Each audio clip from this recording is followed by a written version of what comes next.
What's up, guys? It's your boy Ed Kane. Buenas noches, buenas noches.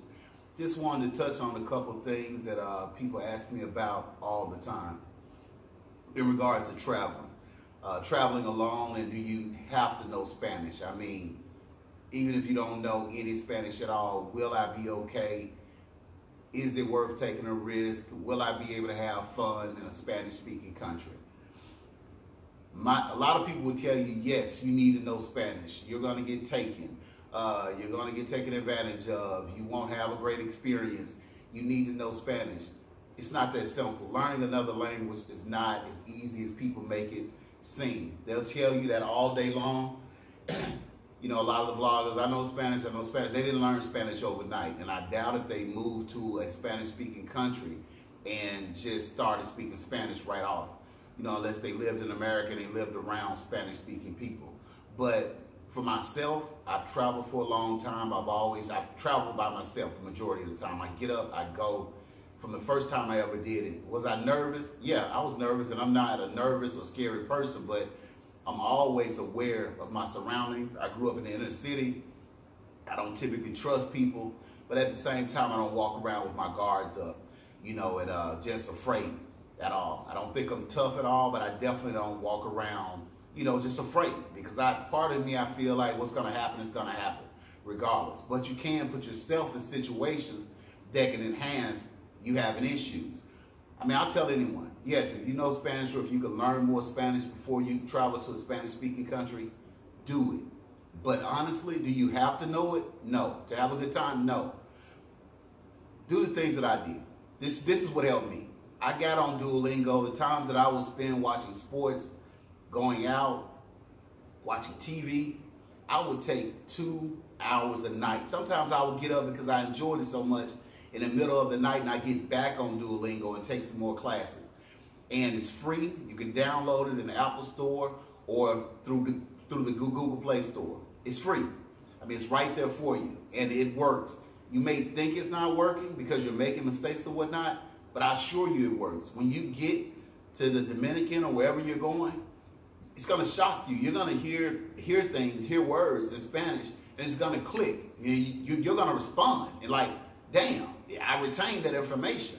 And it doesn't matter whether you're 25, 35, 45, or 55. You can retain it. You'll be shocked. I was shocked. But I spent hours upon hours. It's all about repetition. You have to keep studying. And typically before I started coming to the Dominican, I mean, I was going to Mexico a lot, always in the Caribbean. So I was, you know, the majority of places I went, it was a Spanish-speaking country. So I would just pick up things. I would always, you know, ask people to speak in Spanish, teach me certain words.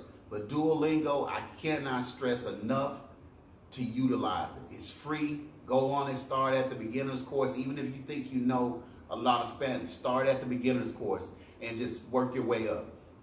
It works. Again, I can't stress it enough.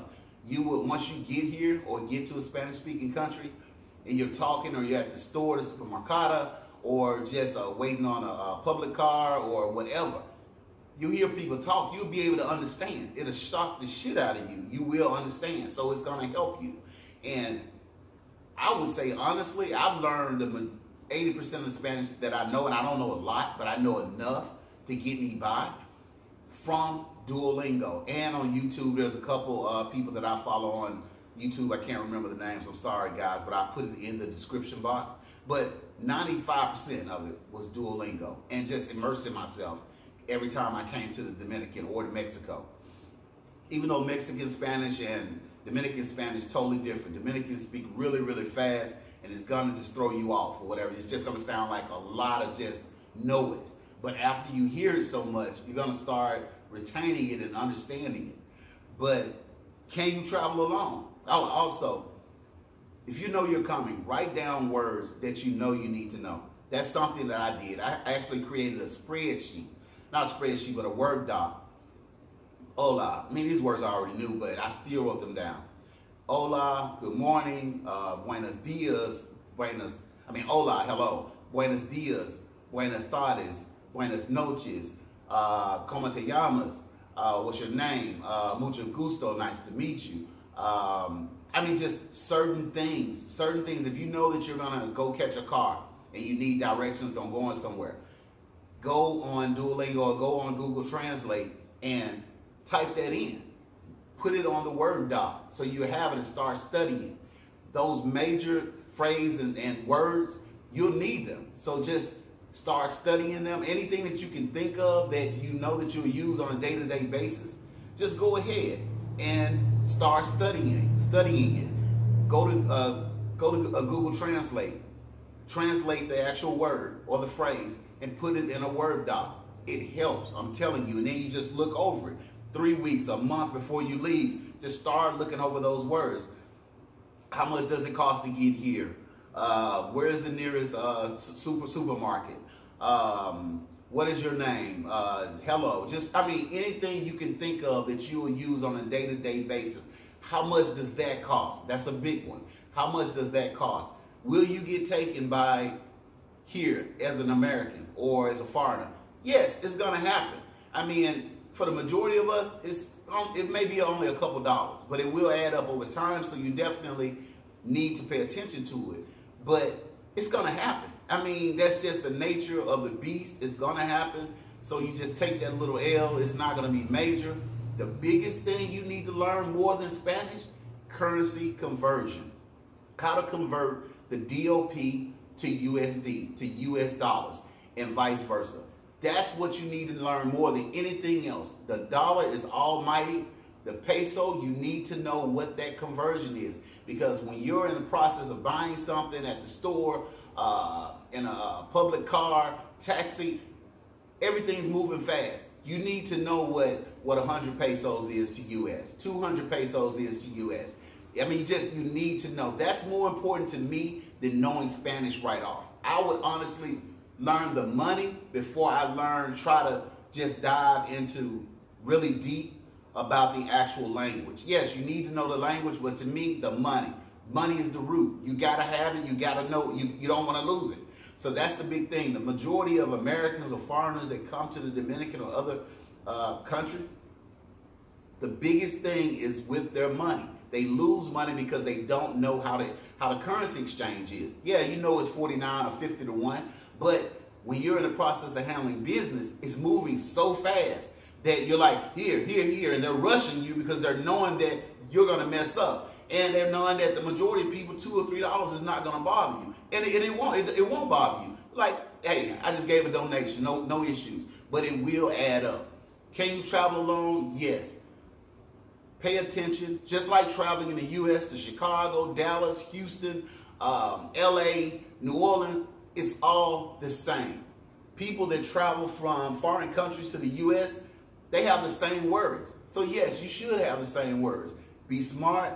Don't lose your head. Like my boy Taylor Russell always said, don't lose your head. When you come to these countries and you party, you're hanging out with women, you're hanging out with men or whatever, and you're going to clubs or you're just going out to restaurants, don't drink so much to where you just forget everything. You never let your mind go on vacation. Russell always, he preached that. And I live by it. It's just embedded in me now. I don't go out and just get sloppy drunk. I don't do that in the U.S., but I definitely wouldn't do it in another country. Even if I know the people that I'm with. You just don't know what's going to get slipped in your drink or whatever. I meet women all the time that travel alone. Even when I went to Jamaica several times. When I went to Mexico, several women, white women, and you would think that they'll be a bigger target. They travel alone. I'd be on in the van, the courtesy van, taking you from the airport, holding a conversation. Hey, this is my 5th or 6th trip. And they're green as hell, and they're traveling alone. Don't ever let somebody tell you that you need to know Spanish fully. You won't have a good time. You're gonna get cheated, this and that. Yes, you need to learn Spanish, but you need to learn the money. You need to pay attention. You need to be aware. You don't need to put yourself or hang out in situations that you know you wouldn't do in the States. That's it. It's that simple. The majority of Dominicans are going to be cool. They're going to try to help you. They're going to give you directions. Definitely don't ever just get so comfortable to where you're just, okay, cool, whatever. No, you don't do that in the U.S. I don't do it personally. But I haven't had any issues. Yes, I've lost a few dollars here and there. My own mistake. I've actually slipped up and lost a few dollars. Have I overpaid for things? Yes, you're going to do that. Dominicans do it. You know, it happens. That's the nature of the beast because there's not a lot of money and opportunities here. So guys, don't ever let anyone tell you that you can't travel alone. Actually, I mean, I love hanging out with my boys and traveling with my crew or whatever, but traveling alone, you get to do whatever you want to do, when you want to do it, move the way you want to, the whole nine, and you get to experience things from a different lens. So don't ever think because you're a woman, you're a man, you've never traveled before, you've never been abroad, that you cannot travel alone. You can. Do it. Make your mind up and do it. If you're a first timer, find an Airbnb or a hotel that's in a tourist area. That's where you start. Then you branch off on your next trips. So that's basically all I wanted to say, guys. I appreciate everything that you've been doing. You know, as far as supporting my channel has grown tremendously. I mean, the volume of views that I get on a daily basis is crazy. I never expected it. You know, so that tells me that you guys appreciate what I'm doing. You appreciate my content. And I'm here doing it for you guys. I mean, I enjoy what I'm doing. I love traveling. I love showing the DR. I love showing my everyday experiences. So guys, thank you very much for watching. I got a lot of content for you. If you haven't, subscribe. You know my mantra. Subscribe. Like and share my videos. I love you guys. Your boy Ed Kane out. Adios.